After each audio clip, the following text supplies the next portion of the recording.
Welcome to the Boneyard with Steve Robertson. As always, I am your good friend and host, Steve Robertson. Here on the Thursday edition of the Yard. Didn't have time to record yesterday. Had the big family trip. You know how it is. The in-laws had to go see the in-laws over in Wetumpka, Alabama.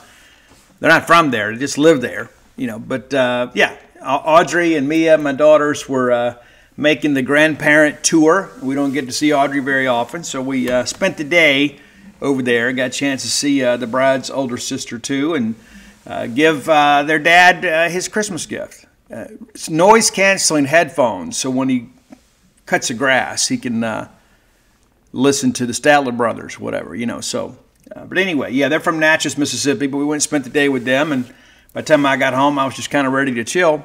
And about 3.5 hours over there, something like that. But nevertheless, got a chance to watch a little football last night, listen to some too. And, you know, we talked about the SEC bowl schedule. I don't think it's going to be a great year in the postseason for the SEC. And we've already picked those ball games. But, yeah, A&M last night, and, you know, Jalen Henderson goes down on the very first play of the game. Very unfortunate situation there. You got to kind of ask yourself, why is the guy going low on a quarterback? It's throwing, you know, it's football, though. It's part of the deal. You hate it. It's very unfortunate. But give Marcel Reed and A&M a lot of credit. They hung in there, and Reed, of course, his most significant action in an A&M uniform. And that's the glory of all of this, right, is that we're still playing a game, we're watching a game that we all love, even if we don't have a rooting interest in the game. If you don't think that those guys from A&M and Oklahoma State were fired up last night, you're kidding yourself. They absolutely were. And I thought the level of play was pretty good. And that's what we want to see, is entertaining football, right? But you start working through all this stuff, man. It's you know, Rashad Owens. How impressive was that guy last night for Oklahoma State? Yeah, it's a 10-3 game after one. It's 24-6. Ollie Gordon, of course, the Doak Walker Award winner, scores just before the half to make it a 24-6 game. And A&M could have packed it in. They could have said, you know what? We've had a coaching change. We got guys going in the portal. We've already got some guys that have left. We got guys that opt out of the game. And we can just go to the house. You know, we can take our parting gifts. We can go home, be with our families, and come back and start again in the spring with Coach Mike Elko. That's what they could have done. That's not what they did. I have a lot of respect for how A&M kind of knuckled up there in the second half and made this thing a game. It's 24-13, and the next thing you know, Rashad Owens again, huge game for him. Makes it 31-13 with 7:17 to go. And again, your second chance, just kind of mail it in. They don't. Marcel Reed gets outside, runs 20 yards for a touchdown, and once he cleared containment, there was nobody on that side of the field. And then they drive down again. A 51-yard field goal for Randy Bond off the crossbar. It feels like Randy Bond has been at A&M forever. That guy's going to be in the league. There's no question about it. And then lo and behold, you get the big stop there, and you force a field goal, 47-yarder. Oklahoma State pushes it right. So Marcel Reed and Texas A&M have the ball in a one-score game. I don't think anybody saw that happening. What do you know? What does Reed do? He goes up, he makes a big completion, gets into plus territory, sets up the Hail Mary, and the pass was short of the line, but a little pressure there. But little did we expect at the half that this thing would be, you know, one-score game with A&M playing for a chance to tie late. So congratulations to the Oklahoma State Cowboys. We picked them. Man, goodness, Bowman, 34 of 49 on the night, 402 yards, a couple touchdowns, a couple of picks. And you go back to really to play in this game is when they run, A&M runs a screenplay and they get down inside the 5-yard line and fumble the football. I mean, if that drive ends in 7 points, we may be having a different conversation today. Ollie Gordon, 118 yards rushing. That guy's a pro. We all see it. But Marcel Reed in his first extensive action, and again, really only the one snap. I mean, he came into this game expecting to be the backup. Second offensive snap of the game, he's under center or behind center. So 20 of 33, 361 yards, and the interception there. But goodness, the love of the game is truly involved with this young man here, for sure. Moose Muhammad, a couple big catches, 3 for 68. Had that big, you know, one-handed grab in traffic. It was pretty impressive. Walker from A&M, 8 grabs for 137 yards. Presley for Oklahoma State, 16 catches for 152. Of course, Owens with 164. So, yeah, it was an entertaining game, and which is why we tune in. There's so much talk about opt-outs and how it's ruining bowl season, and yeah, I share in some of that stuff too. You've got to find a way to properly incentivize these young men to play. Because let's be honest, let's just kind of call it for what it is. I'm not being critical here. I'm just telling you, there's not a lot of people playing for the love of their university at this time of year. There's just not. I mean, there's some guys out there, obviously, that came to their respective programs because it was a childhood favorite. They've made some friends, some relationships along the way. They want to win the game. But there's a lot of people these days looking out more for their self-interest than they are the needs of others, looking for the greater good. And so they opt out. And, if I had millions of dollars on the line, I might consider that too. But how many, really, if you think about it, how many guys have gotten injured in bowl games and then ultimately been impacted negatively in the draft? Not a lot. But there's risk in life. There's risk walking down the street. He's driving to Walmart. Anything could happen. But I see it a little bit differently than many other people do. People are like, well, Steve, they're opting out and getting ready for the draft. A lot of these people opting out for the draft are going to end up in the CFL or the XFL. And you know this. They may not know it, but you know it. They've got an agent or a runner in their ear saying, hey, dude, we've got interest from 8 franchises, and you're going to be this and probably a mid-round pick. You don't need to run the risk of this. And so the next thing you know, they opt out, they sign with an agent, they get an advance on some money, and that may be the only money they ever make as a professional athlete. It's true. But there's a lot of people out there that say, hey, we're going to opt out, we're going to do this. That's why I have so much respect for that 2018 Mississippi State team. Jeffrey Simmons could have opted out. Didn't. He played. We lost the game, and Jeff Simmons did tear his ACL, but not in the game. He tore it in pre-draft workouts with his strength and conditioning group. Jonathan Abram, first-round draft pick. Montez Sweat, first-round draft pick. Those guys played for the love of Mississippi State and for the love of the game of football and the love of their teammates. I have a lot of respect for that. A lot of people out there, listen, there's a lot of pressure on these young men. I absolutely get it. It's, oh, you've got nothing left to prove. Well, is that why we joined football teams in the first place? Because we had something to prove? No, we joined because we love playing the game. You sign a scholarship. You're part of a team. You have an accountability and responsibility to a team. But I get it. It's like, hey, you're going to be a first-round, second-round, third-round pick. You don't need to run the risk of getting injured. Let's just go ahead and work on the draft. And you and I both know they're not working on the draft. They're sitting around playing video games, kind of waiting for all this stuff to get over. But it is what it is. It's easy for us to sit in judgment of people that, about what they're doing with their lives. Because let's be honest, we're selfish too, right? We want our team to be as competitive as it possibly can be. So we're like, hey, this guy opting out hurts our chances of winning this game. As I said before, my whole rant about there's too many bowl games. There's not. There's not. This is an entertainment product. Do you say there's too many movies? No, you don't. But the reality of it is that, we love college football. We do. We love it. And I think you've got to find a way to fix the bowl system. You've got to find a way to fix NIL. I think all that works together. There's some programs out there that are using their NIL money to get guys to not opt out for bowl games.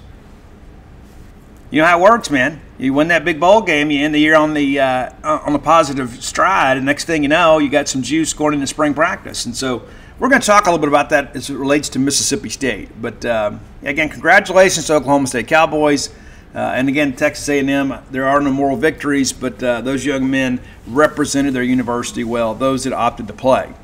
Let's thank our friends at Bulldog Burger Company, longtime sponsors of this show. I love them. I got to get in there this week before we get done.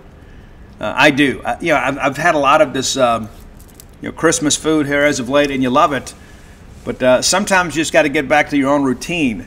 And Bulldog Burger Company is a big part of my routine. I love going in there. I love the service. I love the selection, the diversity of the menu. If I'm feeling like a hamburger, I can have one. If I want chicken wings, I can have that too.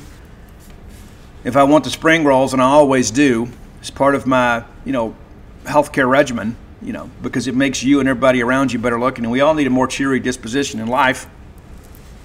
And I like getting that dessert to go, whether it be the chocolate shake, the Nutella shake. Sometimes they have special shakes. I'm a big fan of those. In addition to that, too, there's that Shipley's bread pudding. 3 great locations to serve you. University Drive here in Star Vegas, Gloucester Street there in Tupelo, Lake Harbor Drive in the Ridge and Flowwood area. Go by and check them out next time you're in town. You'll be glad you did. They know how to feed people. They've been feeding people forever, man. The Eat With Us group, absolutely legendary in this part of the state. And Bulldog Burger Company, kind of the crown jewel of that. Whether it's a night out with friends or night out with family, Bulldog Burger Company can take care of you. Bulldog Burger Company, the place where people go to meet, M-E-A-T. All right, I wanted to spend some time today. Let's talk about realistic expectations for Mississippi State. Now, this won't be breaking news, but let me go ahead and prepare you for this. Mississippi State's going to be picked dead last in the West next year. And I get it. I'm not going to argue against it. This year I did. This year I thought, oh, these guys are crazy. And what do? We end up, bottom of the pack. Us in Arkansas, and we beat Arkansas. So by the tiebreaker, we avoid the cellar. But the reality of it is a disappointing season. It shouldn't have been. It was. And you can say, but Steve, in hindsight, we did this. Here's the thing. With the veteran roster, especially on offense, we were the oldest teams in the country, and a favorable schedule, we blew it. We blew it. Like, but Steve, no. We blew it. Next year, different situation. So I think it's best. It's December 28th today. We need to go ahead and temper our expectations a little bit. New coach, yes. New offensive system, yes. New defensive system, yes. So I don't see it as a rebuild, but the reality of it is we're going to be a team in transition next year. And you put whatever label on it you want to, but I think it's important that we temper expectations. I saw somebody the other day that said, man, if we go 7-5 next year and lose some shootouts, I'm thinking, I'll take it right now. I will absolutely take that right here and now. So let's talk a little bit about, what State's losing. And it's easy when you start kicking numbers around to kind of have things draw into focus. So we'll start with the quarterback. Blake Shapen, my honest opinion is, unless a difference maker comes available, I think Blake Shapen's going to be your quarterback next year out of Baylor. Not that State's out there just beating the bushes, but if a difference maker becomes available, you're not going to turn down a great player, a guy that could improve your prospects for next year. But I think Shapen can do it, and I think that's a guy too that Jeff Lebby knows, from his time in the Big 12. But if you have to call it today, I think Blake Shapen, provided he stays healthy, will be your starter next year. And so let's kind of talk about what we're losing. Will Rogers, one of the most prolific passers in the history of the Southeastern Conference, the much maligned Will Rogers, now headed to Washington. Will, of course, missed 4 games due to injury. But on the year, 1,626 yards. What if he'd been healthy? What if he'd been able to play in the air raid? Maybe a different conversation today. Mike Wright, of course, played in 12 games, kind of as your change of pace quarterback. And, it's so interesting. I remember asking Kevin Barbier, can we do something with Mike other than the gadget plays? He goes, well, it's not really a gadget play. No, it was. It was. And it's like sometimes you bring him in the ball game just to have him hand it off. What's the point of that? And like many of you, I was just begging for him to throw the football. I knew that Mike was kind of a pedestrian passer, but you're basically just giving it away when all he ever does is run the football. If you notice in some games, like especially late against Arizona, as soon as Mike comes in the ball game, it's an all-out blitz. It's a run blitz, trying to fit every gap because they don't believe he could throw the football. And then when we didn't. And then when he did throw the football, there were varying results. But a lot of Mike Wright's struggles this year had more to do with the coaching staff and the play calling than it did Mike. Mike is not an elite passer. I've told you guys that for a year now. But the reality of it is Mike was underutilized and probably not used to the best sense of his skill set. Chris Parson, of course, played in a couple games. Chris got a ton of ability. We think Chris has got a bright future. We'll see how things go this spring with him. But when you start working through this, man, we threw last year for 2,182 yards. Well, 1,626 of that's headed out the door. We threw 15 touchdown passes, and a dozen of those came from Will Rogers. So we're going to return 556 yards of passing and 3 touchdowns to go along with 6 picks. So we're going to transform that room. course, Michael Van Buren, of course, will be here. So our scholarship allocation is good, but you need to have some measured expectations. How's Blake Shapen and those guys going to handle working with a brand new system and a new set of players? Let's look at the running back situation. Woody Marks now headed to USC. Wish Woody the best. Woody's a warrior. Woody's a little bit banged up basically throughout his career. But a lot of that, too, is just because of how hard he plays. But there were a lot of times this year, you look up and Woody's tapping his helmet to come out. And he just wasn't right all year. But, wish him the best out there. Wish he'd still be here. But headed out to SC. And, that's a Dave Emmerich, Brittany Thackeray thing.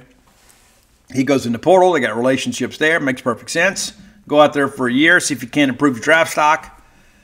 I get it. I don't like it, but I get it. But Woody last year, 573 yards, played 9 games. And I'll never forget how hard he played in that Arkansas game, knowing how beat up he was. And got injured again in that game.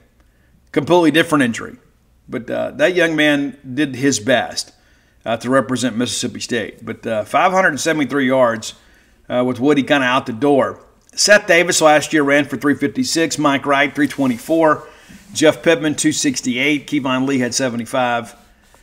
So those are your primary runners, and you think, how much quarterback run are we going to do this year? Well, Shapen will do some. He's got enough ability to kind of keep you honest. He's a little bit better runner than Will Rogers is, but he's not the runner Mike Wright is, but a better passer. So do we continue to kind of work the 2-quarterback system? I suspect you will in some aspects, but you're not going to run Mike Wright 71 times next year. I just can't see that. So when you start looking at those numbers, we ran for 1,761 yards. All right, well, nearly a third of that came from Woody Marks. And then the fact that Mike Wright likely won't have the same number of attempts next year. When you start beginning to think about that, it's a ton of production you're going to have to make up. It is. And we've obviously allocated a lot of, scholarship slots for runners. Get Johnny Daniels, of course, and several others. But, remember, don't forget Seth Davis towards ACL in the Egg Bowl, So it's going to be a much different looking running back room. Jeffrey Pittman, I think, is a guy that will take a step up next year. I think this offense kind of lends itself to what he does well. But you start working through the wide receiver room here. And maybe you've looked at this, maybe you haven't. Last year, Mississippi State threw for 2,182 yards. Well, Tulu Griffin accounted for 658 yards, and he declared and signed with an agent, from what we understand. And there's Xavier Thomas, of course, is now at LSU. Well, just between the two of those guys, that's 1,161 yards and 5 touchdowns that are gone. You don't need to be a mathematician to realize that those two players accounted for over half of your receiving yards. Justin Robinson was banged up a lot last year, and even played banged up at times. 21 catches, 257 yards. We're going to need him to have a bigger year next year. Woody Marks, 23 grabs, 167. That's gone. Freddie Roberson, of course, 11 grabs for 149. He's exhausted his eligibility. He's gone. And so you begin to realize everything on offense is basically, in and of itself, a rebuild. It's true. I think in some respects, maybe that's good for Jeff Lebby, because you've got guys that are stepping up and then learning a new system and then taking on increased responsibility, rather than have guys that maybe are kind of locked into what they've always done. It's difficult to teach an old dog new tricks. I think you've got guys that maybe have been two deepers, and now they're expected to push up, and so they'll get a new system to kind of work under here. But, yeah, the offensive system is going to be very reliant on play calling, be very reliant on execution by players that maybe you're not quite as familiar with. Look on the defensive side of the football, and listen, we get it. There's a ton of work left to do in this portal, and much of it needs to come on the defensive side of the football. Got to get an edge rusher. Got to get a linebacker.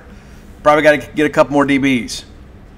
And it seems like that's been the case the last 3 years at Mississippi State with these DBs. I feel like we're always in a portal, always chasing a DB. A lot of that, too, is because of safeties. We have not had a lot of success with those safeties. And, of course, you look back last year, you lose all 3 of your starting safeties. Jalen Green, of course, those guys are gone.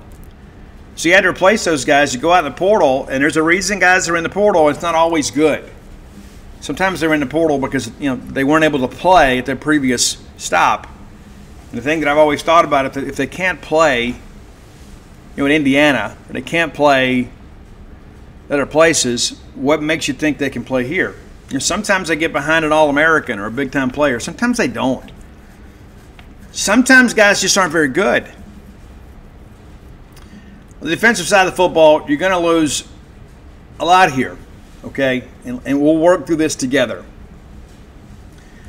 So Nathaniel Watson led us in tackles, 137. He's gone. Jed Johnson had 130 tackles. He's gone. DeCamerion Richardson had 79. He's gone. Corey Ellington went in the portal but withdrew, so he's back. That's great. Sean Preston exhausted his eligibility. He had 59 tackles. Marcus Banks exhausted his eligibility. He had 51. Nathan Pickering had 44 tackles. He's finished. DeCarlos Nicholson, now in the portal and headed to USC, had 42 tackles, primarily as a reserve. So Mississippi State is going to lose 6 of its top 7 tacklers from this year. And many of those guys are older guys that just don't have the ability to come back. And you get a little deeper there, and there's JP, Deontay, and Jaden Crumity. And so 7 of the top 10. Throw in Deshaun Page, make it 8 of the top 11. So we're going to have a lot of guys out there that are going to have to step up. And you say, you know what, I like John Lewis, and I do. DeMonte Russell's going to be back. Don Terry's going to be back. We think that that's a guy that can be, take a step up and be a difference maker for us next year. But when you start running these numbers here, it doesn't paint a real peachy picture for Mississippi State next year. And maybe that's a good thing because of the fact I think this team, this system, the staff kind of needs a year to kind of settle in. Now, I'm not going to sit here and tell you that, hey, all is lost next year. It's not, but it's a very difficult schedule. Let's run that down real quick here. The non-conference schedule, for the most part, is manageable. Of course, you have the Power 5 road trip to Tempe, but we open up August 31st against Eastern Kentucky. Probably a game that will put up some big numbers. Probably play a lot of people, as we should. The next week, we head out to Tempe, Arizona. Arizona State's a team that's in transition as well, so it's going to be interesting, right? But it's a road game for a rebuilding Mississippi State team. I know we hate to use that word, but we'll call it for what it is. I don't think it's a complete rebuild in many respects because you do have you got a few building blocks to work with. But to go on the road and expect to win a Power 5 game that early in the year, you may be asking a lot. But maybe Jeff Lebby and those guys are up for it. That's the thing you think about too. Is like you want to look at program or kind of coach tenure defining type wins. Now, this is not going to move the radar much for people if you go out there and you win that game, but it would mean a tremendous amount for those here at Mississippi State. Arizona State is 3-9 last year, 2-6 at home. So as far as Power 5 opponents go, Mississippi State could do a lot worse. But you're asking an awful lot to go on the road and win in somebody else's venue that early in the year. If we do, it changes a lot. The next week we have Toledo coming to Mississippi State, coming to Starkville Davis Wade Stadium. So that's 3. See, you have a chance to start out 3-0. If you started out 2-1, I think most people would say, yeah, that's about right. But you got a chance to get out of the gate 3-0. And then you've got Florida coming in. And G5 Billy, as he is affectionately known, Billy Napier, coaching for his job next year. There's no ifs, ands, or buts about that. That's going to be a big game for Florida. Number one, it's an SEC game.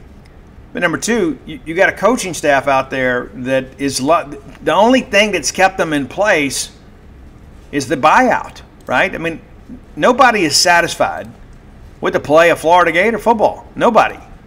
I don't care who you are, where you're from. There's nobody out there that puts on that orange and blue that says, hey, I think this is okay.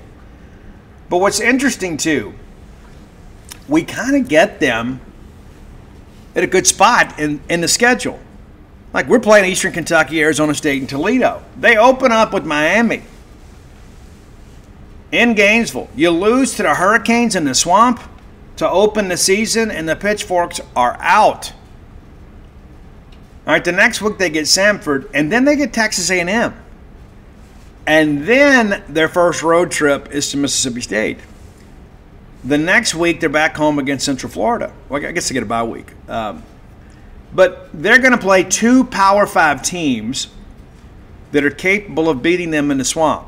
So we don't know what kind of shape Florida will be in by the time they get here, not just from a physical standpoint of having to play 2 Power 5 games early, but in addition, mentally. Do they begin to have this here we go again type feeling? And if Mississippi State's able to beat Arizona State, you feel like we'd have some juice. So that could be an interesting ball game. And again, we'll pick as we get closer. The next week, State heads to Texas. Let me tell you right now, I know that Lebby's a big Oklahoma guy, so the Red River Classic's big to him. We're going to have a tough time winning that ball game. The next week, we're off. And then the following week, we're at Georgia. I don't know why all of a sudden we have to play Georgia all the time. It's crazy. We go decades without playing them, and all of a sudden they're on the schedule regularly. It's interesting. Why didn't they do that to Kentucky and Alabama? The next week we host A&M, and then we get Arkansas here on October 26th. And I think we all kind of see this Sam Pittman thing for what it is. As much as everybody wanted that guy to make it, they have little to no support within the fan base. By the time they get here, there's no telling what shape they'll be in. And then you've got UMass here at Mississippi State to open the month of November. And so you start counting here, and you start thinking, hey, a ball game's a possibility. November the 9th, we head to Tennessee. Been a long time since we won up there at Neyland Stadium. Then Missouri comes here. Missouri obviously played exceptionally well this year, but they're losing a ton. Got some good skill players, and then we go to Oxford. And so you start running down the numbers here. Is it possible to make a ball game? Yeah, and I think that should always be the expectation here at Mississippi State. I think that's the minimum foundational standard, is that, hey, we expect to go at least 6-6 and go to a bowl game every year. That's not the goal. That should be the minimum expectation of this program. Every single year we expect to be in a bowl game, and we have been for the last 13 years, and then we come up a game short this year. We shouldn't have to be relying on some APR waiver. The reality of this is that even next year, that should be Jeff Lebby's goal, and I'm sure that it is. Hey, we're going to go out here and try to at least get bowl eligible and get into a bowl game. You win the bowl game, you have a winning year in year one, and you have some juice. You end the year, just like Oklahoma State did. You end the year on a positive note, gives you some juice heading into the spring. But I think to expect anything more than that is probably expecting too much. Again, your 4 non-conference games: Eastern Kentucky, that's an FCS team; Toledo, that's a MAC team; UMass, that's a team that has come down here, and we play them a lot too. That's a game we should be able to out-athlete people. And then you've got a very winnable Arizona State game on the road. Again, I just think week 2 going out there, and maybe we get them at a good time. I don't know. But it's always a toss-up when you go and play in somebody else's backyard, even if they went 3-9. But let's just say, for the moment, you find a way to get all 4 of those. And you absolutely could. It's not some big stretch. And then you've got a very vulnerable Florida team coming up here. Can you get them? Especially if they lose 2 of those first 3. Then you got to go get on the road for the first time. I think you might be able to get a dub there. And then Arkansas coming in here, will that get you to 6? And then you got a couple toss-up games out there. I mean, so when you start beginning to think about that, and I know the juxtaposition that exists, right? You say, but you know what, Steve, we're just hoping to get to a bowl game next year. Ole Miss maybe playing to get to the playoff. That's the reality of where we are. It is. They're a couple years ahead of us, and to suggest otherwise is to be disingenuous. Now, that's not to say, could we go in there and win that ball game? Yeah, we could. Yeah, and Jeff Lebby and the guys will be up to go play it. I mean, that's all part of this thing too. And you never know what shape the 2 teams are going to be in before you get there. But that's how I see it right here on December 28th. When we get ready to kind of preview next year, there's just so much of that you consider. As what's next for Mississippi State. We write that column regularly. But I just encourage people to be patient. I think Jeff Lebby is going to do a good job here at Mississippi State. I think this staff has some things to prove. And of course, we're going to be as good as our defense makes us. I think offensively we're going to be okay. I do. I think there's some things schematically you can do. And here's the thing, too. I go back to the whole Joe Moorhead thing, right? Joe schematically was able to make, Stephen F. Austin and Louisiana Lafayette. He was able to out-scheme them. It wasn't a talent situation, right? We were able to use our talent to beat those teams. To get in the SEC, all of a sudden, schematically, we couldn't do anything. We had better players than the numbers indicated. That's where I think Jeff Lebby is much farther ahead. Of course, Lebby's not just the Penn State thing, right? Well, Joe, you had Saquon Barkley up there, one of the better running backs of the last decade. You had some NFL talent up there. But Lebby has done it at Central Florida. He's done it at Ole Miss. He's done it at Oklahoma. And I've seen some people say, well, this is Joe Moorhead 2.0. I think that's extremely disrespectful. I think it's also short-sighted because of the fact that Jeff Lebby has done it at multiple stops in the Power 5. Now, UCF wasn't a Power 5 when he was there, but if you go back and look at the numbers those guys put up, they did an amazing job. And so I think we're light years ahead in Jeff Lebby's development as a play caller than we were with Joe Moorhead. And that's no disrespect to Joe. And the quality of competition matters because then you begin to kind of fine-tune your playbook and your play calling and things of that nature. But the reality of it is that we as Mississippi State fans and say, you know what, let's take a deep breath. Let's get behind this staff. Let's get behind this administration and see if we can't go get us a winning season next year and get this thing back on track. I think that is the most reasonable expectation. All right, time for today's Top 10 list. As always, brought to you by closewithblair.com. That's C-L-O-S-E with Blair, B-L-A-I-R.com. Blair Chandler is my friend, your friend. He's our friend in the mortgage industry.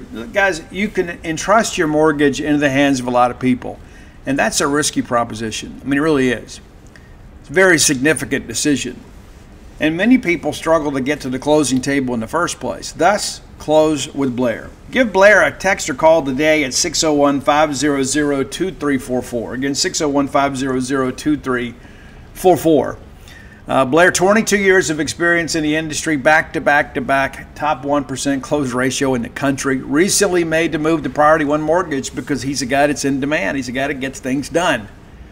And so if you're a person that's thinking about moving or refinancing your home or buying a home for the first time, look no further than Blair Chandler at closewithblair.com. Be sure and let him know you heard about him on the show. He's a Bulldog. Got season tickets in multiple sports. Has a place up here. A very successful mortgage loan originator. And again, it's such an important decision. You need to stick with the winners, stick with professionals, stick with Blair Chandler. All right, brand new song out these days, and many of you, and I suspect most of you, have some sense of affection for the band Linkin Park. One of their top songs of the top rock songs on the Sirius XM Octane Countdown for the year in review in their top 30 was the track Lost that was released earlier this year when Linkin Park released the Meteora remastered album, and that was one that was kind of tucked away, and it was so familiar to some other songs on the album they didn't release it then. But how cool was it for us to have some new music that we hadn't heard before from Linkin Park with Chester on vocals. But Mike has done some things since Chester's untimely death in music that I think are rather interesting. So we're going to do a top 10 Mike Shinoda list today that's not Linkin Park related, right? Stuff that he's done outside of Linkin Park. There hasn't been much going on with Linkin Park in recent years, as you would expect. They had the tribute concert, and everybody's like, what's next? What's next? Will we do a hologram of Chester? And, that just hasn't been what they've wanted to do. I also know they don't want to replace Chester, so it may be the end of Linkin Park. We may get some hidden classics and maybe some unreleased tracks that get remastered and they finally release those. But Shinoda is still very active as a producer, as a songwriter, and also as an artist. So we're going to do top 10 Mike Shinoda songs not connected to Linkin Park. All right, number 10, this is a great track. And Mike has done some singles and a couple of EPs that he's released. and one full-length album as a solo artist, and of course the work at with Fort Minor.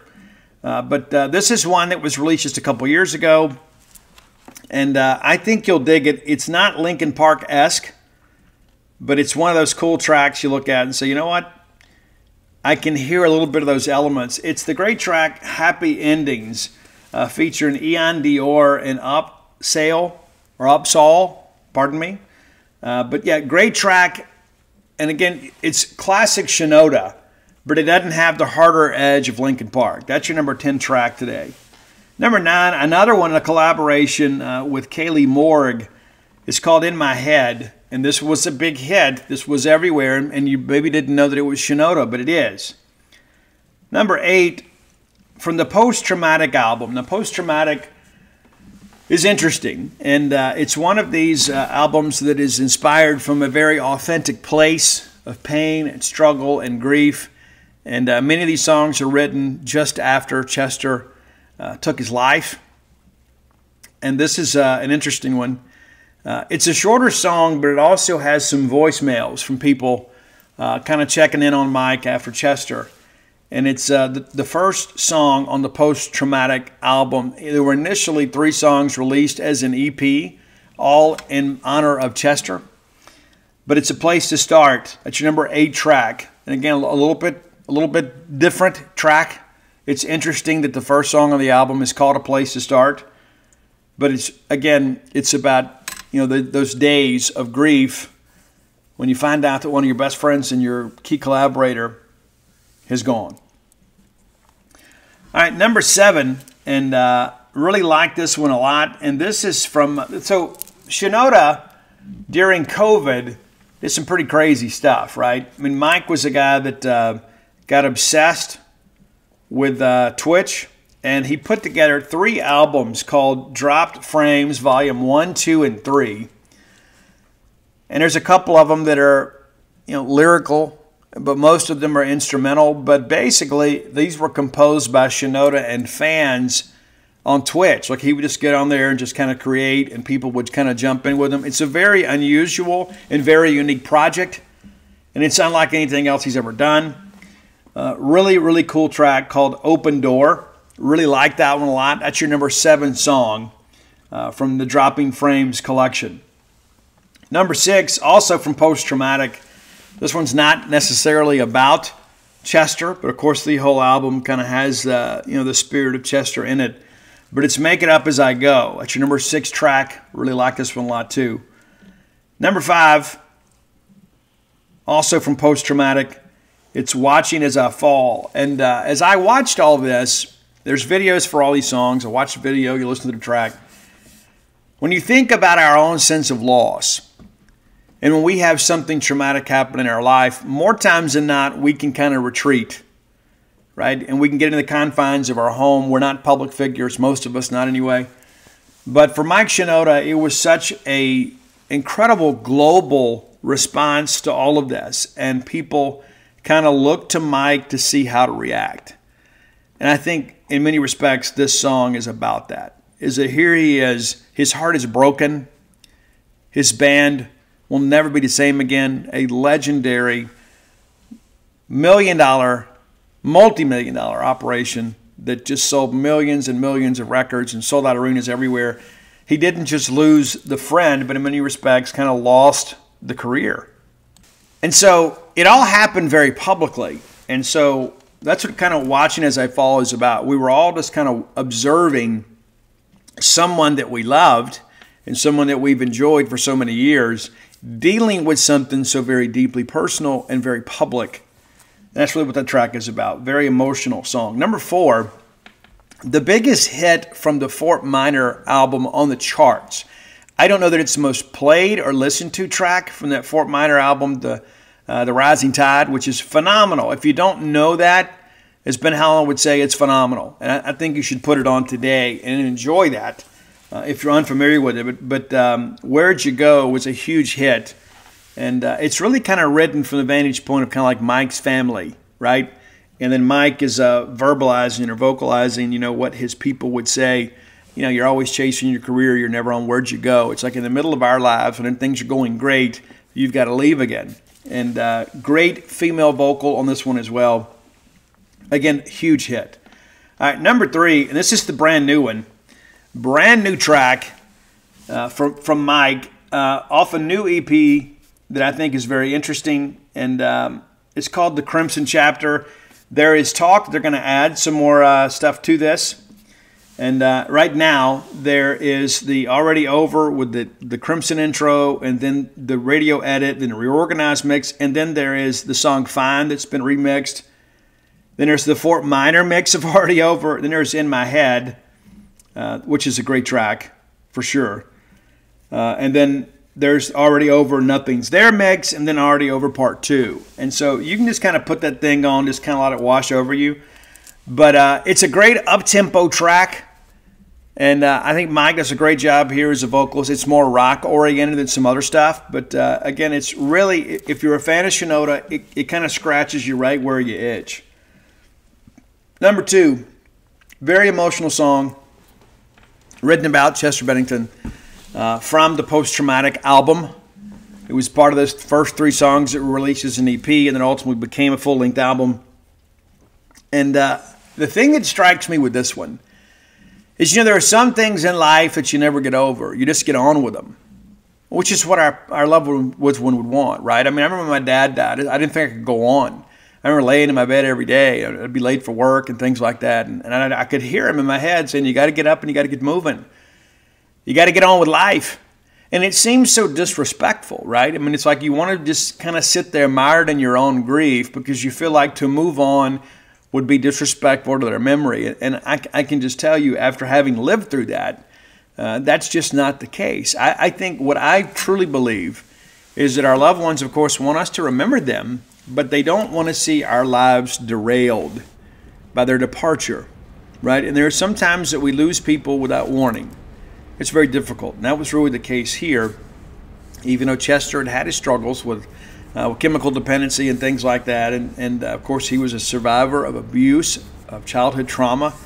And much of his pain is played out on these Linkin Park albums. And you would think, man, how could somebody that had achieved so much and earned so much money and had such notoriety in the world ever be unhappy? And I think it's a cautionary tale that no matter how much money you have or what you have possession-wise, no matter where you go, there you are. And you need to find a way to deal with those problems. And for some people, life is just too difficult. It is. And I don't judge those people. But this song, I think in many respects, is about that. It's about saying goodbye. And you have to say it over and over and over again. There are just some losses that don't dissipate after those few days after the funeral. It's like you go through that first year and it's like, hey, it's the first time we've done this, and first time we've done that. And it's kind of reminiscent to me of One More Light that Linkin Park performed the day that Chris Cornell killed himself. And Chris and Chester are very, very close. And there's the line in there about, it's at the table, there's one more chair than you need. I mean, it's so profound to look at it in that respect. And there's all these daily reminders of that, right? This is our first Christmas without so-and-so. And it just kind of drives home the loss. And that's what makes this time of year so difficult for so many people. Some people are estranged from their families, and other people too. They've had losses that'll never be recovered from. You lose a parent or you lose a child, and it's like, yeah, Christmas is great, but, and I think this song really drives that emotion home over again from the Post-Traumatic album from Mike Shinoda. But number 1 for me, and it's everywhere, right? And it seemed like whenever this song dropped, and you can hear those keys in your head, and you know from the very beginning exactly who it is and what it is.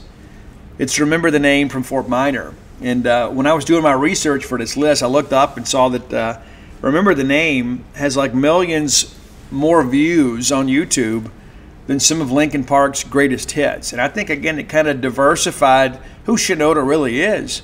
And there's also the song on there called Kenji, which is his middle name, Mike Kenji Shinoda. And Mike is Japanese-American, and said, hey, that in and of itself has its own challenges on both sides, right? And he went to Japan and said he was there, and he felt comfortable because so much of it was like his family, right? There were so many people there. The customs that they held, like even accepting somebody's business card with two hands and things like that out of respect. And he said it was very interesting to go over there and see those customs play out, but also too, he was still kind of treated a little bit of as an outsider because he is, quote, Japanese American, a completely different deal. And there's a track on there that talks about the internment camps, which is, I understand we were an angry nation after Pearl Harbor and thought, you know what, hey, we got to protect ourselves. But how those people were treated was absolutely ridiculous. As a nation, we have made some very, very poor decisions in our history when it comes to the issue of race. And I don't know that this gets talked about enough, those internment camps and things that in World War II, that innocent people were going out and collected and put in these internment camps and caged like animals just because of the color of their skin. And I didn't know as much about that until I heard the song and I began to do some research. And I'm like, this is a very powerful song, and this is a message that doesn't get repeated very often. And so I would encourage you at times, you go listen to this stuff and then do the research behind it yourself. But I'm a huge Mike Shinoda fan. I'm a huge Linkin Park fan. And I'm glad we're getting new music from Mike. And so if you are a supporter of Shinoda and supporter of Linkin Park, maybe go download that brand new Already Over track today and jam that a little bit. I think you'll enjoy that. And of course, the Fort Minor album, I love it from start to finish. Absolutely from start to finish. Of course, Linkin Park had already dropped 2 big albums. They'd had Collision Course with Jay-Z. And then all of a sudden, Mike drops the Fort Minor thing. And you begin to wonder, okay, what's the direction of the band? And then things kind of changed a little bit, right? And I remember Lost in the Echo. I remember when that came out, that was kind of quintessential Linkin Park stuff. But the band itself was really beginning to diversify the sound. I think a lot of that comes from what Shinoda did outside of the band. I think he learned some things working with other people and brought it back and really kind of changed the direction of Linkin Park, I think in a very positive direction. I mean, because if you go out and you keep doing, the hybrid theory thing over and over and over again, it gets kind of stale. So, again, great to hear new music from Mike Shinoda. It's great to know that he is, again, kind of pick up the pieces and kind of move forward. I know many of you are fans of Linkin Park and as a result fans of Mike Shinoda. And maybe you were unaware that Mike has brand new music out. And those Twitch product albums, the Dropped Frames collection, a little eclectic. It's much, much different. It's just kind of where to get to occupy his time during COVID. But I think in many respects, maybe it made him a better musician. Working with fans, it's nuts, man. It really is. And the fact that he liked enough of those songs to put those albums out on his own label, pretty significant type thing. And again, kind of I think says about who Mike Shinoda really is. I don't know what we can expect from Linkin Park down the road. And maybe we're done. I hope not. I hope that they can unearth some old unfinished tracks and kind of finish those things. Because, every band has some songs that maybe didn't make an album. Or, when they got back to re-release the Meteora album, they found that one and said, oh, yeah, I remember this one.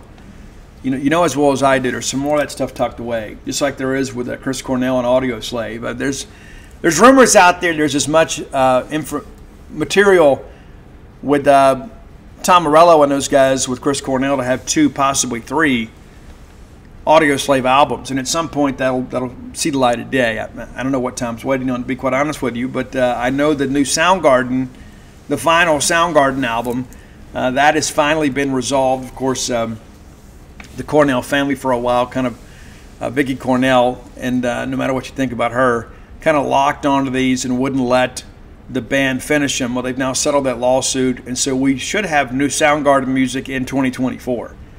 And so hopefully we'll get some Audio Slave and some more Linkin Park as a part of it. It's not that we don't have good music today, but it's nice to hear from the giants, to have maybe some hidden gems, kind of re-released or polished up and put out for all of us. So please enjoy our Mike Shinoda list. If you have ideas for the top 10 list, reach out and let us know. Best way to do that is to hit up Roy on Twitter. His handle on Twitter is Dogmatic67, DAWGMATIC 67. I'd encourage you to follow Roy if you like top 10 lists. He's not going to be sending out pictures of his food and things like that. He's not that kind of guy. And if you're that kind of guy, that to each their own. But the reality of it is that Roy does this for free because he loves the top 10 list, and he's put so many of these lists together for us.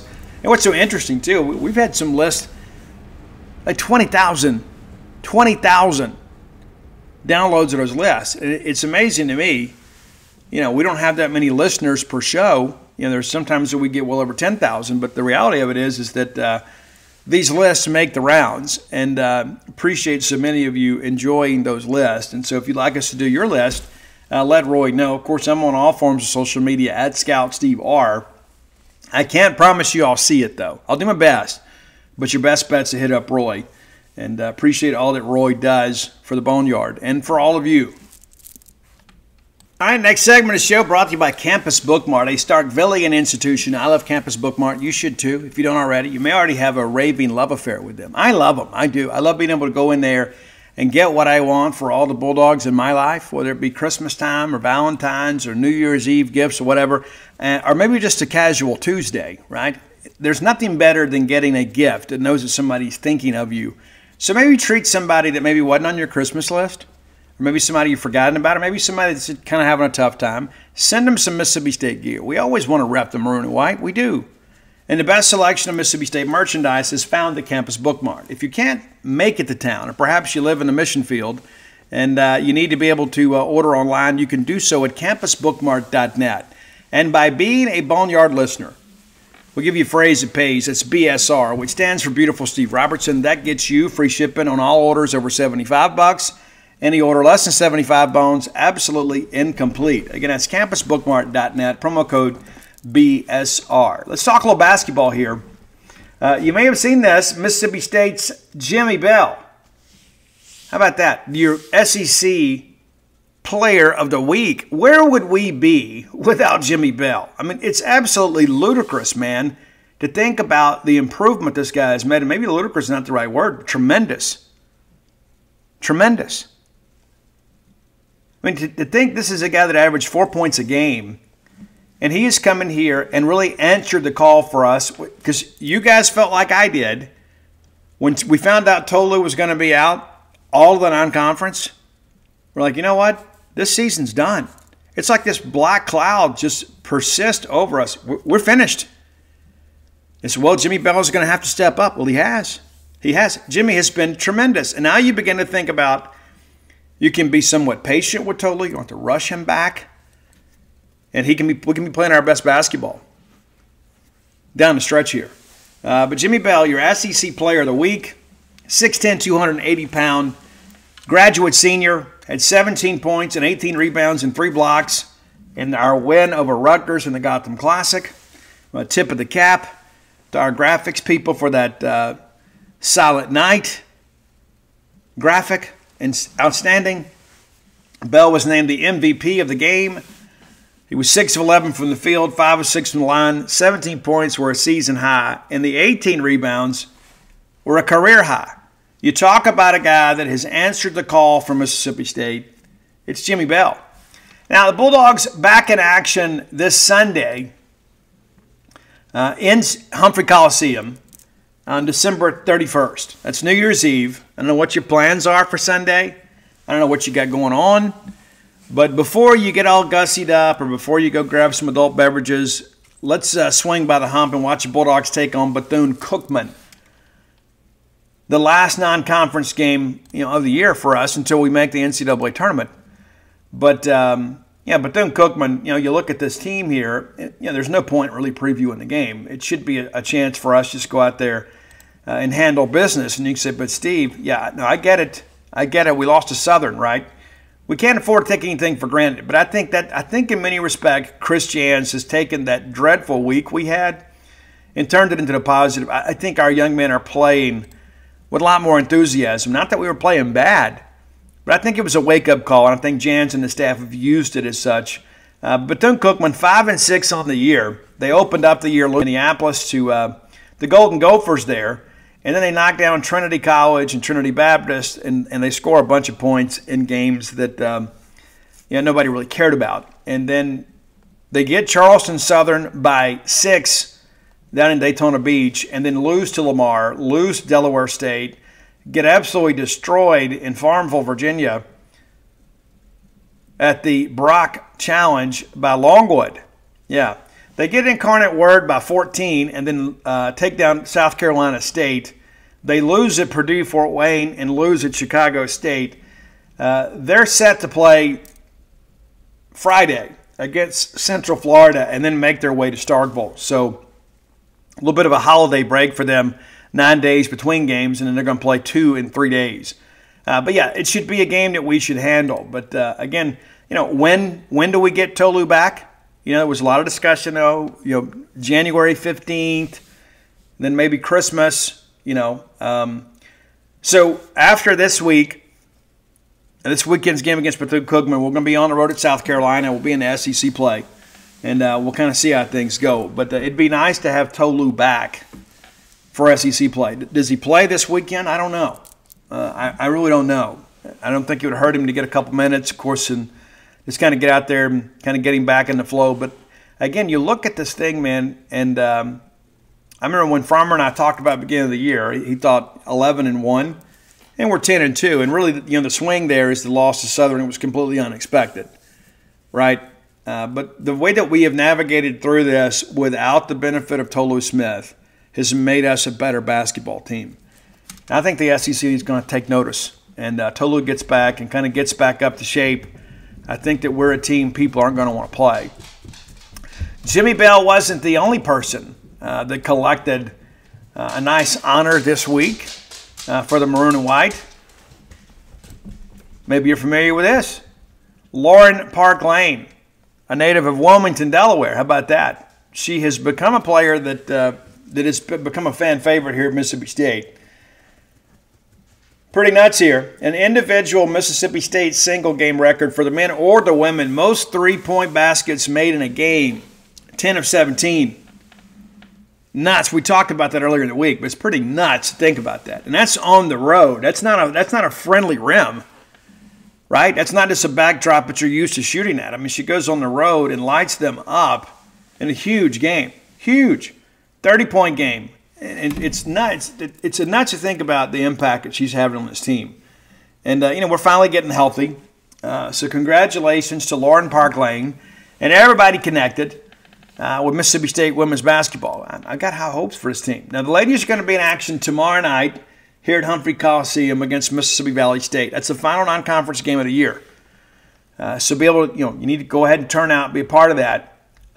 If you're around, we'd love to have you turn out and watch that. Of course, you could just come up here and spend New Year's Eve with us and get your weekend off with the Bulldogs play at Mississippi Valley State. And then you'll have Saturday to kind of do all your shopping for all the things that your friends and family didn't buy you for Christmas.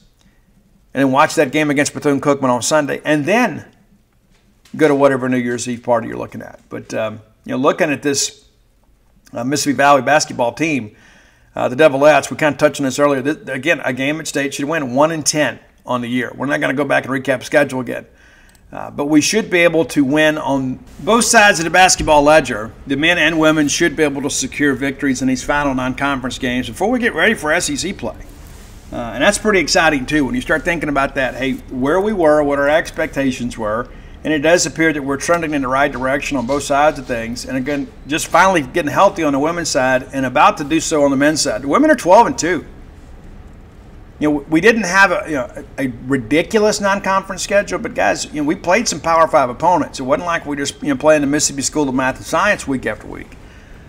So yeah, I'm excited. I'm excited, and I think January and February are going to be a lot of fun for us, and both of those are going to lead to us playing in March. Love March Madness, and it was nice last year to have a rooting interest, right, to be able to fill out a bracket and think about what could be on the Mississippi State men's and women's basketball side. So, again, encourage you to turn out, be a part of this. What's interesting to me is, we've had so much going on the football side, right? Tons and tons and tons of stuff. Coaching change, coaching staffing, coverage to watch, and then, of course, the December signing period, and the transfer portal. It's been a very busy stretch, but all of that is about to kind of calm down. We're done with the December signing period. We still got to work through some transfer stuff, and we still got a couple weeks to kind of figure all that stuff out. But it's going to be basketball. And then shortly thereafter, baseball is going to start. And then we'll sit down with Chris Simona soon and kind of talk about that and kind of preview the season. But, we have got two really good basketball teams to be excited about. And so my hope is that once we get through this stretch and kind of finalize things with these transfer portal guys and get guys on campus, you can kind of exhale a little bit on the football side. That has really kind of held your interest and maybe even led to some stress and anxiety for you, right? Because you're so emotionally invested. But we're about to kind of get through this stretch, and we can kind of put football outside of like the 2025 junior days and new offers and things like that, to put that stuff aside for a bit and be able to really train our focus on basketball. And it's always great when we can all kind of get together at Humphrey Coliseum and be able to enjoy an evening together in a Bulldog victory. And if you haven't been to the newly renovated Humphrey Coliseum, you owe it to yourself to kind of turn out. Did a great job with it. A few little things left they got to finish up here in the next few months. But we've got a place that we can be proud of, to be sure. Now, are we where we want to be? I don't know that we are. And I don't know that Humphrey Coliseum will ever be, maybe what it was intended to be initially. I think when we first built it, it was kind of state of the art. But we've kind of let that thing get a little age on us, and so now it's time. We've renovated it. I think now we can say, hey, we've done some good things here to make a commitment to basketball, and the basketball team is responding. But in order for us to continue to build, we've got to make sure that we never let Humphrey Coliseum fall into a state of disrepair. We can't get antiquated with all that stuff. It's important for us to always, contribute and to always allocate resources for everything. It's true. We want to be competitive in every sport. We absolutely do. All right, final segment of the show brought to you by the Stark Vegas Clubhouse. If you're looking to bring a large group to town, and chances are you are, or maybe you've thought about it. So you know what? It'd be great to get everybody together under one roof, and let's just go enjoy a Mississippi State basketball weekend or Mississippi State baseball weekend, or perhaps you're bringing a work group to town. And it's nice to have everybody kind of centrally located. Instead of going out there and wasting your company's money or your own money, getting 5 hotel rooms, how about 5 bedrooms under one roof there at the Stark Vegas Clubhouse? You have that great communal area. You can cook, you can buy groceries and put your snacks up. Maybe you're a trail mix guy, I don't know, or some adult beverages. And maybe you're just bringing everybody to town for a family event. And so you know what? We're just going to get together and we're just going to be together. Look no further than the Stark Vegas Clubhouse. Just 5 miles from the Mississippi State campus. I mean, you can be there in no time. Do your tailgating there if you want to. A lot less cleanup with all of that, right? Not to mention you don't have to lug everything to campus and back. So much better. I've toured the facility. It's absolutely fantastic. You also have that great fire pit area out there. Not a lot of neighbors around. Not that we want you getting too rowdy out there, but there's not going to be a lot of people impeding on your peace and quiet. How about that? It's important to understand. So Google the Stark Vegas Clubhouse. You can peruse their pictures or on their Facebook page. And if you decide this is a match for you, and I suspect that it is, then what you can do is book through the Evolve website. You've got options. You can book through multiple websites, but only the Evolve website can save you some money by being a Boneyard listener. Use promo code BSR10. That gets you 10% off your booking at the Stark Vegas Clubhouse. Yeah, you can book through other people, but you're going to pay more. How about that? So book through Evolve and use promo code BSR10. We're going to use it the next time that we get ready to have a little family get-together. You say, but Steve, why wouldn't you just have it at your house? Well, we've got a big house. We also got a big family that's growing.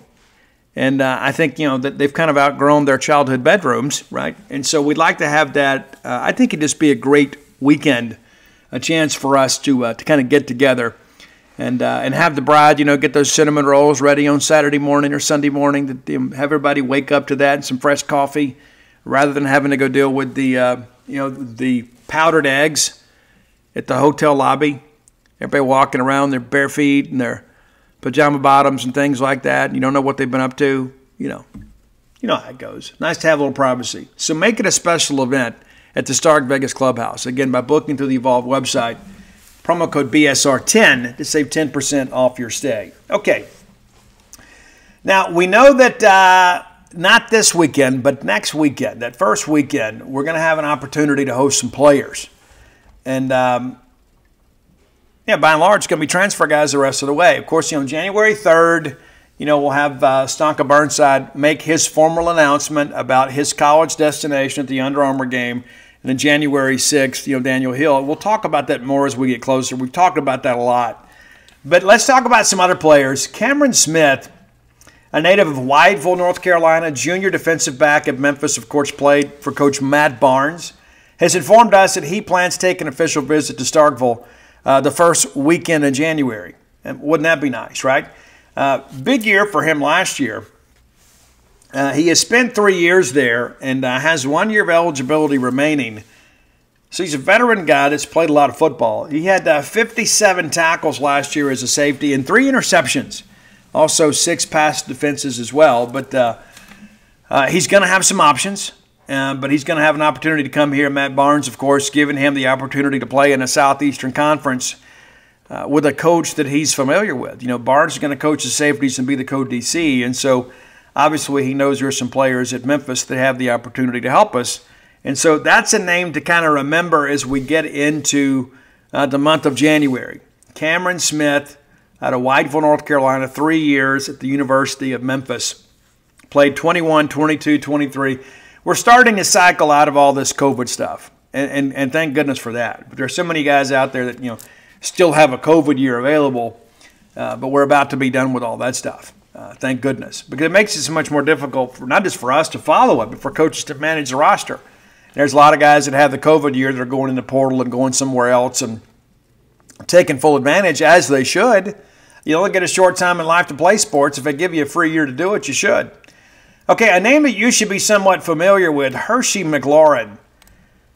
Played at Collins High School. If that name sounds familiar, it should. He's Mark McLaurin's first cousin. Of course, Mark McLaurin, the hero of the 2017 Gator Bowl, when he had 3 interceptions of Lamar Jackson in the Mississippi State's win over Louisville. Great situation there. And, you know, Hershey is a guy that's kind of figuring some things out. Went to Jones Junior College, had a couple big years there, landed at West Virginia. And 2023 year, had 24 tackles and 3 passes defended. I guess that's not technically true. That's just listed as solo. 44 tackles, 24 of those solo. And also had a hand in a sack as well. We talked about safeties, how important safeties are. And it just seems like we've been, you know, swinging at a moving target in many respects. This makes a lot of sense. A guy from Mississippi that's done it on the Power 5 level, has a family connection to Mississippi State. He also is expected to take an official visit to Mississippi State the first weekend in January. You know, so we'll see how things go. I'm sure that Mark is already on the case to help the Bulldog recruiting efforts. Mark McLaurin, one of my favorite Bulldogs of the last decade or so. I remember watching Mark. I went and met Mark in person at Collins High School. Then went and watched him play against Bassfield. He lined him up at receiver. And he and Jamal Peters kind of traded paint most of the night.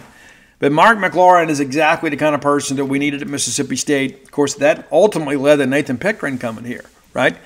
Very, very close. You know, right there, Seminary and Collins, basically sister cities in some respects. The Wards and Seminary, outstanding. The Wards and Collins, outstanding. But I share that because Mississippi State has been good to this family, and that family's been good to Mississippi State. So I think there's a good chance that Hershey ends up coming home to Mississippi, and certainly he has the opportunity to step right into a starting role here at Mississippi State at the safety position. In addition to that, some other names that you need to be aware of. Jabari Barber from Troy. Our Matt Zenitz from 247 Sports has mentioned that Kansas State, Michigan State, Mississippi State are all teams expected to get visits from Troy. That's rather interesting. And listen, this is a young man from Dothan, Alabama. Just missed a 1,000-yard season last year. So 75 catches, 999 yards. I mean, the official bookkeeper couldn't go back and find one. 5 touchdowns on the year, carried the ball 3 times for 16 yards. But this is, again, a guy with 1 year of eligibility remaining, but he has been productive throughout his career, but his breakout year was this year. Of course, coaching change at Troy. Does Barber become a factor with Tulane? I would think not, with all these Power 5 options available. Chance to play in the SEC, the Big 12, or the Big 10. So the visits will be an important aspect of his recruitment. And you say, Steve, I mean, how many receivers do we need? Well, I mean, we've got a lot of guys leaving, but in this pass-happy scheme, we're going to play a lot of receivers, probably similar to what we ran in the air raid, even though we're going to run the football a little bit more. We're going to, staff the wide receiver room And again, we've done really well with these younger receivers, but you need some stopgap guys that can come in and produce this year and give those young guys a chance to develop.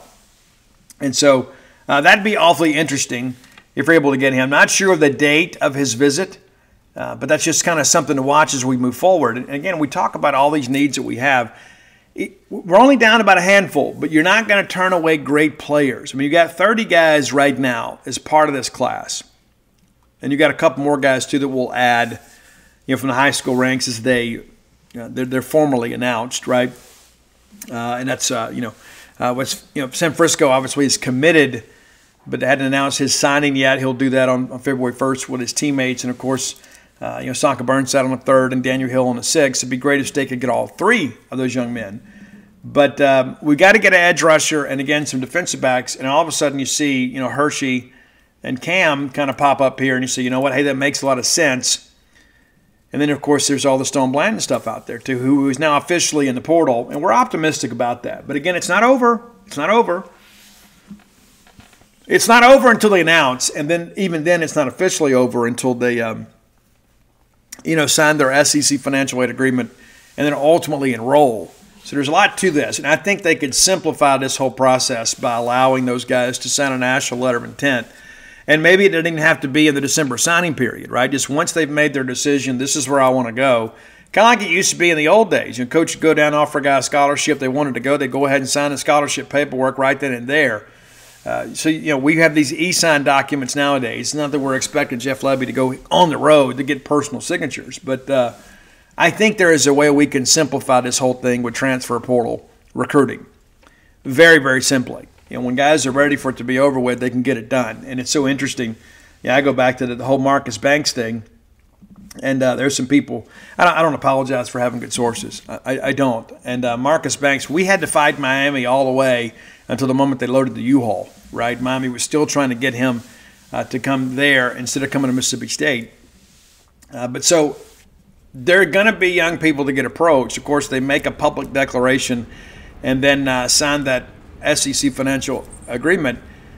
That's a pretty good, sentiment about what things are going to happen with them. But you never know. You can't rule it out. And at some point, we're going to have somebody that's committed to us that ultimately goes somewhere else. I'm not saying that I'm projecting that this year, but it's not without precedent. But it would be nice if these young people would be able to sign something that is binding them to a school prior to enrollment. Everybody else has to do it, right? The high school guys do. And then the JUCO guys do too. I guess technically you don't have to do it. You could just enroll. But there's so much with this that doesn't make a lot of sense to me. And I know the transfer portal recruiting process is still relatively new. But to give people the chance to have some finality with that would be great. Because, you talk to some of these guys too, they're inundated with calls and texts every day. Somebody new is trying to get in, and in the beginning it gets really fun. But to hear the young people tell it gets pretty exhausting. So to have an official opportunity to end that, all of a sudden you sign and your name is then removed from the transfer portal, or it toggles over to sign, do not contact, would save a lot of phone calls for coaches, but also too a lot of nonsense for players. And so I think that's something that needs to happen, and it's being talked about. It needs to happen sooner rather than later. And maybe you have just transfer portal signing day, which would be great for networks like ours. All of a sudden, everybody signs on December 31st or whatever. I don't know, but there needs to be something a little more organized and structured when it comes to how these people can handle their decisions and kind of get these things behind them and in the recruiting process. And it's so interesting too. There were so many people that advocated for the December signing period, but they're not advocating for this. They're making sense to me. If you think about it, if you're a recruiting network, it's nice to have the December signing period and February. Used to, we always had February. Well, now you get, two bites of the apple, and maybe we get a third if they have a signing period just for transfers. But it's so interesting. People are like, oh, we need to do this. We need to do this. It saves so much trouble for the kids. Well, then let's do this too. It saves a lot more trouble. Just because they're a couple years older, we're going to decide, well, let's make them wait it out. Come on. Let's take a quick look at the calendar too, just so you guys kind of know where we are. This is December 28th as we stand here. So we're in a dead period through January 11th. Now, the exception to that is any 2 or 4 year college transfer prospective student athletes who are going to enroll for the spring semester, they'll be able to take visits January 3rd through the 7th. So they're going to be able to do that. And then next thing you know, the contact period opens up, January 12th through February 3rd, and that takes you all the way into the final quiet period of the recruiting process. So you're going to have some official visit weekends, but it's changed so much. Now, used to, that was every January, right? Leading up to the first Wednesday in February, every single weekend, you'd have all these visit weekends, and it was a lot of work for us. It still is, but it's a little more consolidated in many respects because we do so much of it in December. So, not going to have high school or JUCO guys. I guess high school guys. You're not going to have high school guys this first weekend unless they're early enrollment guys. So anybody that has the ability to transfer in January will. So again, high school guys, I misread that. High school guys, not a part of that, unless that I've misread something. It's a quiet period, except for 2 and 4 year transfer prospective student athletes. So it's junior college and transfer portal guys. And again, the verbiage we're using is still rather old. We're talking about these 2 and 4 year guys. Just call it transfers, because some of these guys have 3 and 4 and 5 years of eligibility remaining. But it's a much, much different dynamic these days. So we'll have some transfer guys that first weekend in January. We expect many of them will decide shortly thereafter, because the enrollment date's coming right away. You got to make arrangements, right? You make the commitment. You go out there and you got to get an apartment. You got to make arrangements to get your stuff here. So there's not going to be a lot of guys that go into that last weekend undecided. There will be some, a select few. But from this point forward, outside of a few high school announcements that we're waiting on, the bulk of what we're talking about is going to be transfer guys that hopefully make us a better football team in 2024. And I'm eager to get into the spring. I'm eager to see how Jeff Lebby works and things like that. And again, this is a guy that's been coaching football for a long time. First-time head coach, but an extensive background. So seeing how these guys kind of get out here and mesh together is going to be an important part of things. But again, as I said in the opening segment of the show, everybody's just got to have a little patience. Don't expect us to come out and set the woods on fire next year. And if you expect 6-6 and you get 8-4, you're thrilled. I had somebody yesterday telling me, I think State could go 8-4. Well, I don't know what you're basing that on. We don't even know what the roster looks like. We don't know what the team looks like after they haven't had a practice together. You hadn't even had an opportunity to do a walkthrough yet. And so I think it's too early to project what the season's going to look like. But when you look at that schedule that we have next year, and you look at the fact that we have so much leaving and so much turnover with this roster, to expect any more than that, I think, is asking a bit much. And that's not in any way a reflection on Jeff Lebby or their staff. I'm just trying to be realistic here. And it's so interesting to me, and I've said this before. I wrote it on Gene's page, and people are like, Steve, I've never seen it put quite that way.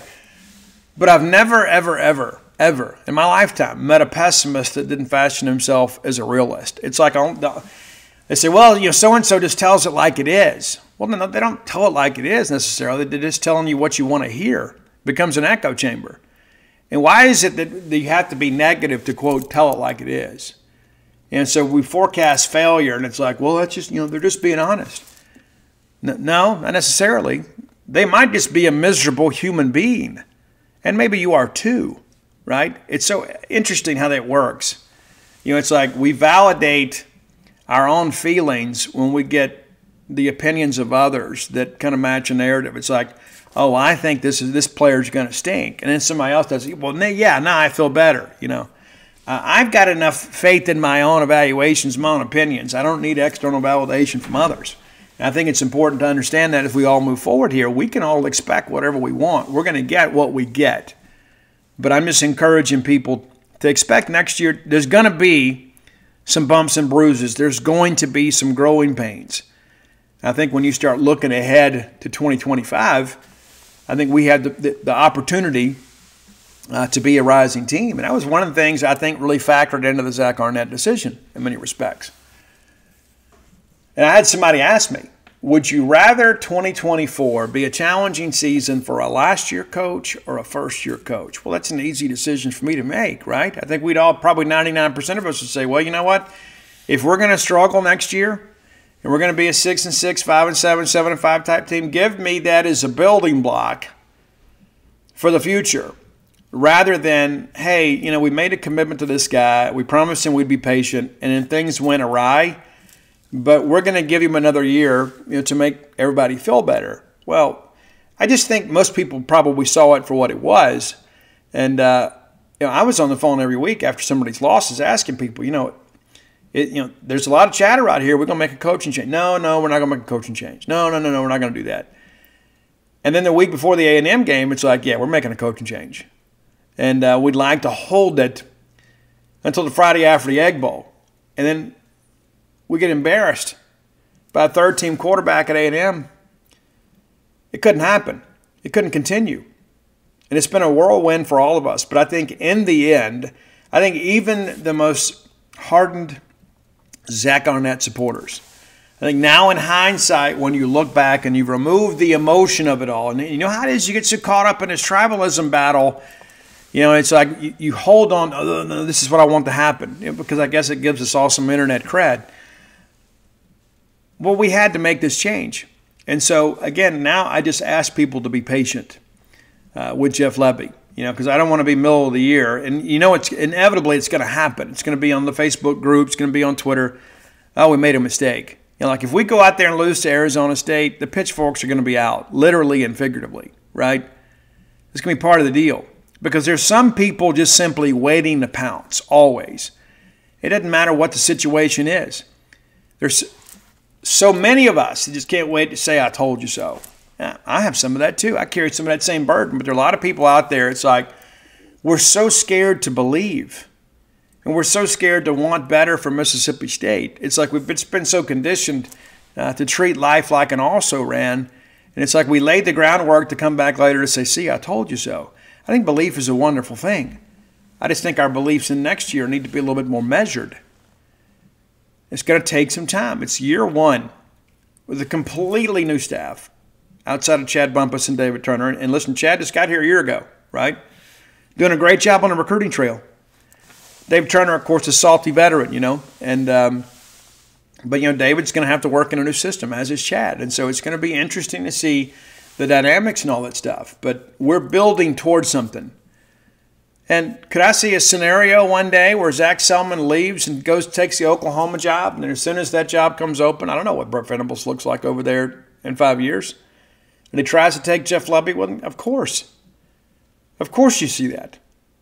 That's always a possibility, right? But the way that I see it is if Jeff Lebby has done enough at Mississippi State to get the job at Oklahoma, it means that we've done some really good things here. We put together a really good run under Lebby, and the next thing you know, it makes it that much easier to hire the next guy. And I'm like you guys. I think you need somebody to just kind of fall in love with the place and say, you know what, this is where I want to be. But, Jeff Lebby signed with Oklahoma. I'm not going to sit here and just say, oh, he's certainly going to get that job someday. I don't know that. But there's always that possibility. And you may consider it even a probability. Zach Selman's an ambitious guy. And at some point, everybody wants to go home. And Zach Selman may not get that opportunity. But Zach may be with us for 20 years. You never know. But you have to think about, where are we today? What can we do today to make Mississippi State football a better program? What can we do as an athletic department to make this department the best it could possibly be, no matter what happens down the road? Because the thing that I've learned, especially when you're an ambitious person and you have goals, and we all should. We should all have goals. We do. You don't want to live an accidental life where you just get kind of caught up on the hamster wheel of paying bills and raising kids, and you've got nothing to look forward to in your life other than seeing your kids graduate and then making you grandparents. And those are all wonderful things, but I think we need goals of our own, personally and professionally. But ambitious people understand this. Okay, like ultimately, if I want to be here, let's say that I want to one day be, the CEO of this company. What am I doing today to get here? I can't just sit around and wait for somebody to just discover me. The way that you make yourself available for positions is you kick butt where you are. You handle things right where you are, and you make yourself attractive as a candidate. And that's important to understand too. nobody just falls forward for the fun of it or by accident. You got to go out there and do something to stand out. And that's the way that I look at all this, is if we have coaches come in here and they get elevated to the possibility of going coaching a blue blood, that means they've had a really good run here at Mississippi State. And that's a good thing, no matter when and how they leave or where they leave us for. Listen, thanks so much for your support this year. We'll come back tomorrow. That'll be our end of the year wrap up. We'll go back and just kind of recap what's happened at Mississippi State the past year. The highlights, the lowlights, and it's not just about football. We're going to just talk about it all, kind of give some impressions of what happened and forecast some things to come. And it won't be too long. We'll be talking about college baseball again. That's pretty crazy to think about too, man.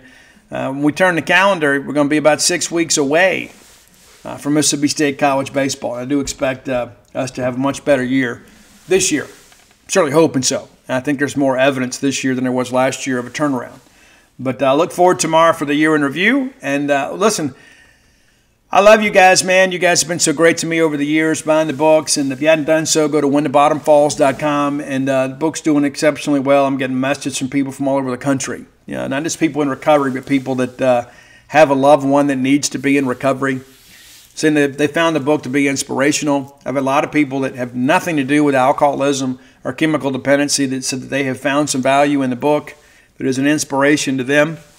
And so maybe you're so inclined that you want to give that a look. And maybe there's somebody in your family or in your circle of influence that maybe has a drinking problem or a drug problem or at one time did. Maybe live a life of recovery. Maybe perhaps they could use a little bit of reinforcement.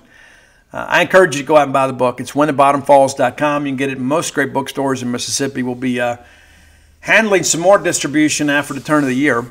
And we'll have some other events. I got to hustle and get that stuff done before baseball. We got a lot going on in the Robertson family. Of course, new business, True Rest, opening up next month, mid to late next month, delay in some tile. And you can go ahead and get on board. You got to act quickly, though. You can get a BOGO. You can get buy one, get one free. Go to True Rest Starkville on Facebook, and it'll lead you right to where you can purchase some gift cards for yourself, for your loved ones. And even sign up for a membership if you want. And I'm telling you, once you do it once, you're going to want to come back. And it may want to be a regular part of your life. But I appreciate you guys so much. And there's so many of you, I'll never get a chance to shake your hand or hug your neck or look you in the eye and tell you how much I appreciate you. So I do it on this show. And it's not some fake platitude either. I've worked very hard for this. But it's one of those things, too. You guys have a choice, you do. You have a choice. You could go listen to Dateline NBC or put on some Led Zeppelin or whatever, but you put me on 3 days a week.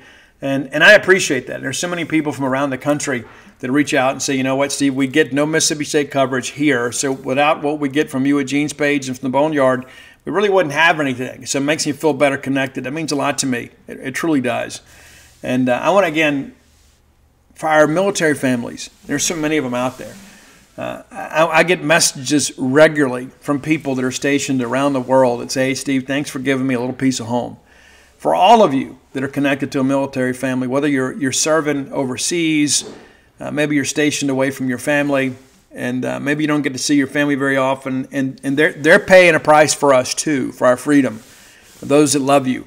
And it's nice to know that we can do just a little bit, just a little something to let you know that what you're fighting for back here, and we appreciate you and your family's sacrifice for our freedom, and hope that peacetime lasts a long time for Mississippi and the United States. And not always so optimistic about that, but I'm so glad there are a lot of brave men and women out there that are working hard to protect us and our way of life. But until next time, let's all live our lives in a way we make more friends than enemies, and people can see a difference in the way we live.